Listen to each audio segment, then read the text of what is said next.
1737 साल एक पवित्र एवं प्राचीन देवस्थल जम्मू प्रांत के घगवाल गांव में स्थित है।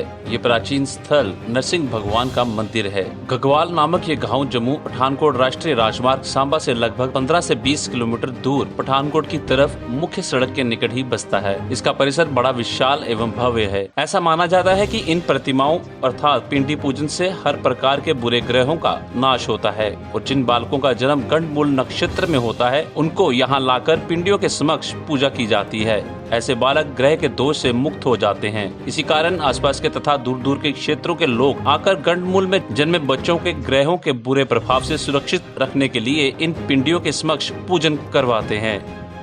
नरसिंह भगवान की जय। बहुत ही प्राचीन मंदिर है भगवान नरसिंह जी का। यहाँ पे पूरे JNK में एक ही मंदिर है यहाँ पे, और विशेषता है कि इस मंदिर में गंडमूल नक्षत्र होता है। जिस नक्षत्र में बच्चे का जन्म होता है वो पूजन यहाँ पे किया जाता है। पहले तो उस बच्चे को यहीं पे चढ़ाया जाता था, लेकिन अभी बच्चा एक तो यहाँ पे उस बच्चे को चढ़ा के पूजन वगैरह करके। और एक और विशेषता है यहाँ पे, घर में किसी के भी गाय हो, ये कोई फल है, पहला जो फल यहाँ पे चढ़ाया जाता है। किसी भी कोई सब्जी होती है घर पे लगाते हैं लोग, वो पहली सब्जी भगवान के आस्था है भगवान के प्रति। गाय जब दूध देती है 10 दिन के बाद वो भी दूध पहले उसका घी और दूध यहाँ पे चढ़ाया जाता है। बड़ी श्रद्धा के साथ लोग आते थे। अभी बंद है कोरोना की वजह से, तो भक्तों को भी बड़ी मुश्किल हो रही है। भगवान उनकी इच्छाएं पूरी करे, मनोकामना पूर्ण करे, जल्दी से मंदिर खुले और वैसे ही भक्तों को दर्शन हो भगवान के।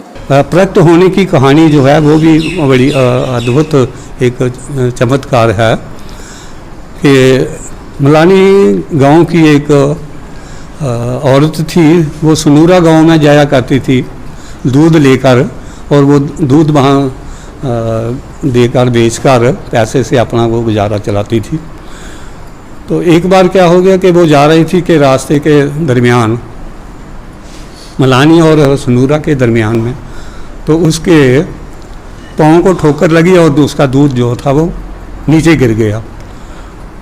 जब वो दुकान पर पहुंची तो उसने देखा कि दूध कम हो गया है, तो वो थोड़ी झिझक सी गई और थोड़ी आगे पीछे हो गई। हलवाई ने दूध को मापा, दूध पूरा हुआ। दूध के उसने पैसे लिए और वापस घर आ गई। रास्ते में सोच रही थी कि दूध कम था, ये कैसे हो गया। तो इसी तरह दूसरे दिन भी ऐसा ही हुआ, तीसरे दिन भी ऐसा ही हुआ। तो जब तीसरे दिन ऐसा हुआ तो वो दूध दे के वापस आ गई। उसको पैसे वापस पूरे मिलते थे, दूध पूरा हो जाता था। वापसी पर वो उस जगह पर आई तो कुछ देर के लिए रुकी, तो वहाँ उसको एक प्रकाश सा, रोशनी सी, अद्भुत सी रोशनी उसको प्रतीत हुई। तो उस वक़्त नरहरि दास अपने चेले के साथ उसी गांव में आम के पेड़ के नीचे तपस्या किया करते थे।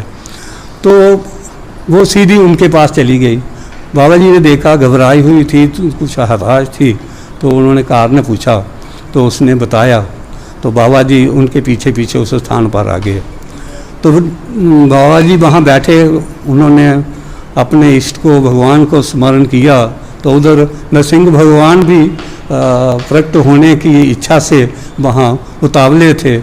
तो उन्होंने आस्ता आस्ता अपने चिमटे से उनको एक, बाबा जी को रोशनी का आभास हुआ, बड़ी तेज़ रोशनी का। तो चिमटे से उन्होंने आस्ता आस्ता आस्ता वो ज़मीन से खोदा और उनमें से ये नरसिंह भगवान की 2 मूर्ति जो निकल आई। आज जो ये मूर्तियाँ विराजमान हैं।